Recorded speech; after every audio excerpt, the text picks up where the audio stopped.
এই যে কি হাতে? আরে ফুপু আইছে এই দিক থেকে 2 কিলো দূরে আমার ফুপু বাড়ি। হ্যাঁ ফুপু আইছে কাঁঠাল নিয়ে। এই কাঁঠাল রাস্তায় আর তো বুড়া মানুষ তো আনতে পারে না, রাস্তার পার থেকে আমি নিয়ে আইতেছি কাঁঠাল।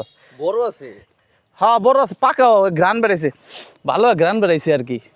চলেন বাড়ির যে মুড়ি দিয়ে খামো এটা। হ্যাঁ হ্যাঁ হ্যাঁ, কাঁঠাল তো দেশ গ্রামে এই যে এই বৈশাখ মাসে এই তো মজা, আম কাঁঠাল এগুলো খাওয়ার একটা আনন্দই আলাদা। খামো আর ই করবো, ঘুমামো। মজা আছে কাঁঠাল। হ্যাঁ হ্যাঁ, আয় আয় আয়, তাড়াতাড়ি আয়।